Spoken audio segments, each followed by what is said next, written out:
Pour les Verts, je passe la parole à Caroline Rose. Merci, Monsieur le Président. Je souhaite tout d'abord remercier Monsieur Pizarro pour ce très bon projet de rapport. Le texte que vous nous avez présenté met en avant les questions très importantes liées aux conditions de travail des pêcheurs et pêcheuses, la question de la sécurité à bord, la question de la formation. Vous avez parlé des femmes, donc l'égalité des genres, c'est très important. La nécessité d'améliorer l'attractivité du secteur de la pêche, d'attirer de nouvelles générations et d'avoir un renouvellement générationnel.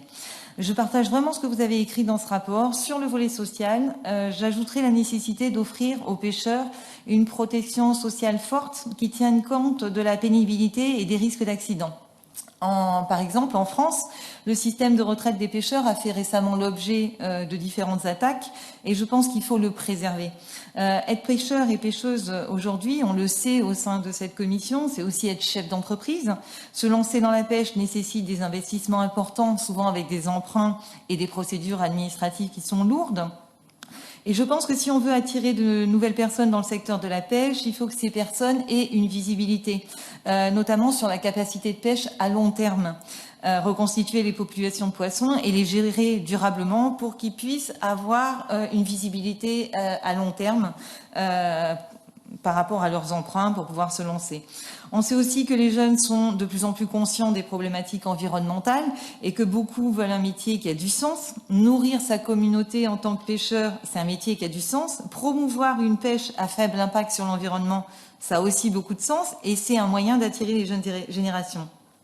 Et puis la façon dont les quotas de pêche sont répartis au sein des États membres représente aussi une barrière importante à l'installation. Cela fait artificiellement monter le prix des navires de pêche et condamne souvent les jeunes pêcheurs à commencer sur des bateaux en très mauvais état, comme vous l'avez dit, vieillissants. Il faut repenser cela. Si nous laissons la pêche industrielle s'accaparer tout le quota, il sera impossible pour des jeunes de se lancer dans la pêche. Dans le cadre de l'article 17, les États pourraient par exemple inclure un critère d'âge dans la répartition d'une partie des quotas pour favoriser le renouvellement générationnel. La question, c'est comment attirer une nouvelle génération de pêcheurs, et donc indissociable du modèle de pêche dominant. Si on continue à laisser le champ libre à une pêche industrielle qui saccage les océans et étouffe la pêche artisanale, on va échouer à attirer cette nouvelle génération.